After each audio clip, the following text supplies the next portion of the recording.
ចានេះគឺជាកម្មវិធីក្លឹមនៃព្រះនគររបស់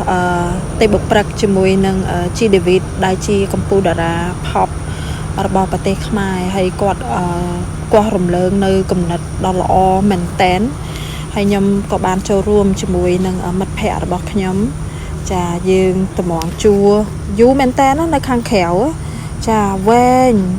ហើយមនុស្សទៅច្រើនមែនតែនតម្រង់តែបានបើកចូលនឹងខ្ទង់ម៉ោង6ចាឲ្យពួកខ្ញុំរៀបចំខ្លួនតាំងពីម៉ោង3ហើយទៅតម្រង់ជួរខ្ទង់ប្រហែលជា7-2ម៉ោងនៅខាងក្រៅចុកជើងហើយនាំគ្នាអង្គុយខ្លះអីឈរចាំឲ្យគេបើកឲ្យចូលណាចាភ្ញៀវ VIP តារាអីមកច្រើនហើយការស្លៀកពាក់ពិតជាប្លែកមែនតែនខ្ញុំពេញចិត្តចំពោះកម្មវិធីនឹងខ្លាំងចង់និយាយថាយើងកម្របានឃើញនៅទស្សនវិជ្ជាបែបនេះណាចាការស្លៀកពាក់ទៅតាមសម័យកាលនីមួយរបស់ខ្មែរយើងគឺបង្ហាញចេញមកតាមរយៈ influencer តារាព្រមទាំងអ្នកដែលគាត់ចូលរួមទោះបីជាគាត់មិនមែនជាអ្នកល្បីក៏ដោយប៉ុន្តែគាត់មកចូលរួមដោយមានការស្លៀកពាក់នៅសម្លៀកបំពាក់បែបខ្មែរស្រស់ស្អាតមែនតែនចាហើយខ្ញុំហើយនៅជាមួយនឹងមិត្តភ័ក្តិកំពុងដើរតម្រង់ជួរចូលទៅហើយនេះគេបើកឲ្យចូលហើយចាជាក់ស្ដែងបងប្អូនអាចឃើញហើយចាការតុបតែងរបស់ពួកគាត់នីមួយគឺបំផុសឡើងពីគំនិតដែលយើងយកមកចេញពីទម្រង់ដើមនៃការស្លៀកពាក់របស់ខ្មែរចាតាំងពីអប្សរាហើយមានគ្រប់ចំនួនទាំងអស់មាននគរភ្នំចេនឡាងគោវត្តចាចេនក្រោយចេនឡាហ្នឹងមានឧដុង្គចាមានទាំងសម័យបារាំងហើយម្នាក់គឺតុបតែងខ្លួនចេញមកគឺបង្ហាញ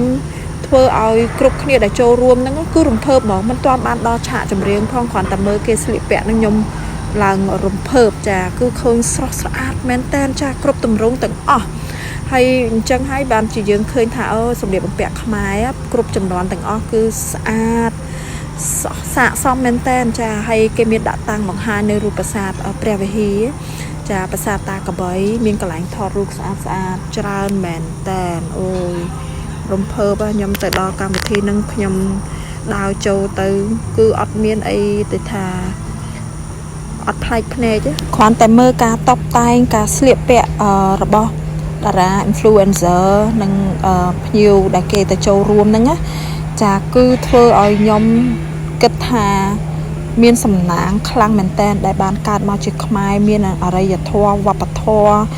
ដែលចំណាស់ហើយជា original យើងអត់ copy នរណាគេទេចាផ្ទះលេខ2គេថាយើង copy ស្អីចាទាំងចម្លាក់ទាំងការកត់ត្រាទាំងប្រវត្តិសាស្ត្រគឺយើងមានទាំងអស់ដូច្នេះយើងគឺជាម្ចាស់ដើមគឺយើងធ្វើអ្វីទៅតាមដែលយើងមានចាជាគេមរតកផងយើងគឺយើងអត់មានទៅ copy នរណាគេទេ original ពិតចាហើយការស្លៀកពាក់របស់ភ្ញៀវចូលមកគឺមើលទៅគឺថាអត់មានដូចថាទាស់ភ្នែកត្រង់ណាចាប្លែកភ្នែកមែនតើអូយកម្មវិធីគេនេះល្អខ្លាំងខ្ញុំសុំតសើបទេបុព្រឹកហើយនឹងជីដេវីតដែលគាត់បំផុសគំនិតនេះបានយ៉ាងល្អហើយខ្ញុំទៅបែបសាបទេចាគាត់ថាតុបតែងឲ្យមើលទៅបុរាណបែបខ្មែរដែរប៉ុន្តែមិនមែនជាលក្ខណៈនេះថាច្បាស់ថាសម័យកាលណាដូចគេដូចឯងទេបន្ទាប់ពីគេបានបើកសាលឲ្យចូលទៅខាងក្នុងហើយចាគឺយើងឃើញឆាកនោះគឺធំខ្លាំងមែនតែនចាអញ្ចឹងមុននឹងចាប់ផ្ដើមកម្មវិធីគឺគេឲ្យភ្ញៀវកិត្តិយសទាំងអស់ចាគោរពវិញ្ញាណក្ខន្ធទី1គឺគោរពវិញ្ញាណក្ខន្ធវរៈកងទ័ពបន្ទាប់មកគឺគេមានការបើកសម្ដែងជាស្គរធំហើយនឹងផ្លុំអាត្រែស្នែងកបៃអូយព្រឺសម្បុរចា